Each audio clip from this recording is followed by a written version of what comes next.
Fala aí, Tricolor, Quintela na área. Desculpa o improviso aqui, fazendo aqui o vídeo com o celular na mão, né? Trazendo aqui para você o vídeo com o celular na mão. Mas a gente tem uma notícia aqui exclusiva do canal, uma informação que a gente recebeu dos bastidores dessa não renovação do Felipe Melo. A gente já tinha trazido para vocês aqui na semana passada, na sexta-feira passada, que o Felipe Melo não ficaria no Fluminense, né? E hoje não, na verdade ontem, né? Eu recebi maiores detalhes dessa decisão da não renovação com o Felipe Melo. Assim, galera, o Felipe Melo queria continuar no Fluminense pelo menos até o Super Mundial, encerrar a carreira no clube, disputando o Mundial de Clubes. Era o cenário perfeito para o Felipe Melo, inclusive isso não é novidade para ninguém. Ele já anteriormente havia falado, né, que queria jogar o Super Mundial de Clubes. Então, o Felipe Melo sonhava em poder disputar o Super Mundial de Clubes e encerrar sua carreira pelo Fluminense em alto nível, né? Criando aí a sua marca com o clube, que ele já é ídolo, não tem... Gostando ou não gostando do Felipe Melo, ele já é ídolo do Fluminense, né? Então ele queria encerrar a sua brilhante trajetória no Super Mundial de Clubes. Isso aí é uma coisa que era a vontade do jogador. Então, galera, o que pesou muito para isso não acontecer não foi o Mário Bittencourt, não foi o presidente do Fluminense. Pelo Mário Bittencourt, o Felipe Melo teria uma renovação aí de mais 6 meses, inclusive informações que eu recebi que o jogador estava disposto até mesmo a reduzir o seu salário, né, para valores mais próximos daquilo que o Fluminense poderia pagar, né, para poder sobrar um resíduo em folha e ajudar aí com a contratação de outros jogadores. O próprio jogador estava disposto a isso, estava disposto a renegociar esses valores e botar um valor mais baixo, eu não sei quanto, mas Felipe Melo, nesse finzinho de contrato, ele está se encerrando, ele ganha nesse contrato de salário 650 mil reais.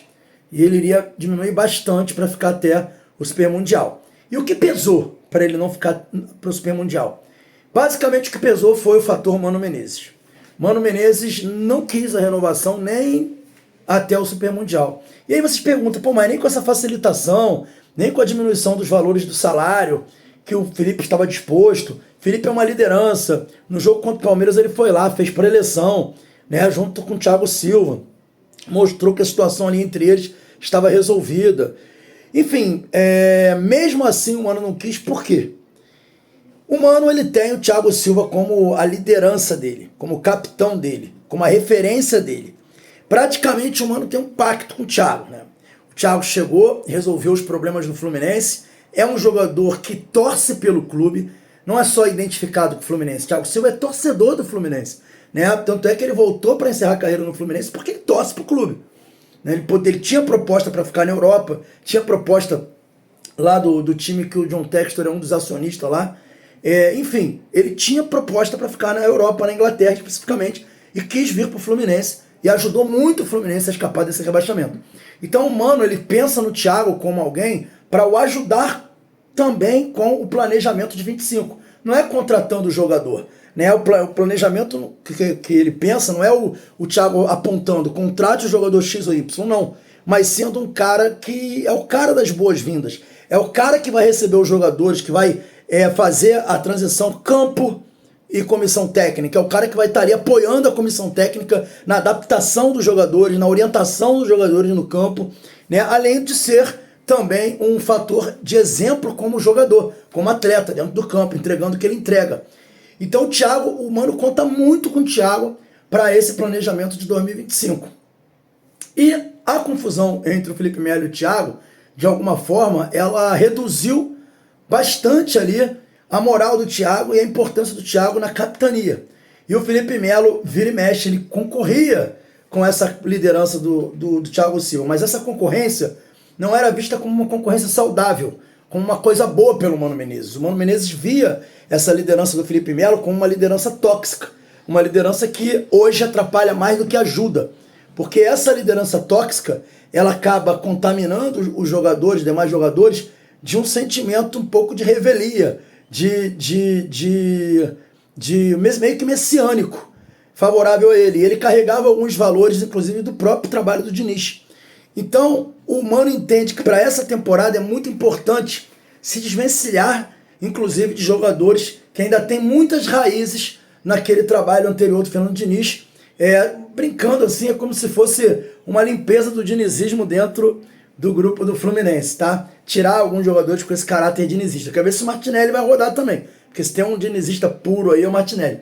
Mas mais do que tudo isso que eu falei, o grande motivo também foi aquela briga em que o Felipe Melo tenta desmoralizar o Thiago Silva revida, né, se impõe na discussão, e o Mano chama o Felipe Melo e exige dele um pedido de desculpas ao Thiago Silva, pedido de desculpa na frente do grupo, porque foi o Felipe Melo que causou o problema, né? O Felipe Melo deu uma entrada muito violenta no Thiago Silva, o Thiago Silva foi reclamar com ele quis crescer para cima do Thiago Silva e deu o problema. Então, o Felipe Melo não quis pedir desculpa e não pediu desculpas na frente do grupo. Ele se acertou com o Thiago, mas em nenhum momento ele chegou e falou assim: eu errei, estou pedindo desculpa, que era o que o Mano esperava de uma liderança. Isso não aconteceu, e por isso que ele foi afastado, por isso que ele não teve mais oportunidade, porque naquele momento o Mano entendia que era importante separar, né, separar a fruta podre, né, do grupo. E não estou aqui falando fruta podre no sentido pejorativo, querendo diminuir o Felipe Melo, que é muito importante para a nossa história,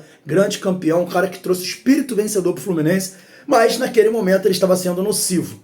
Então o Mano conta com uma mudança de ares, conta com uma mudança de visão, conta com uma mudança de parâmetros de jogo, né? O dinizismo ainda ficou muito entranhado no jogo do Fluminense, e o Felipe Melo é visto como uma peça que precisa sair desse tabuleiro, mesmo ele estando disposto a fazer uma renovação com um salário muito menor para ficar até o meio do ano e encerrar a carreira. Então não vai ser dessa vez, o Felipe Melo não vai encerrar a carreira pelo Fluminense, e a decisão principal veio do Mano Menezes. O Mário acenava para uma possibilidade de renovação.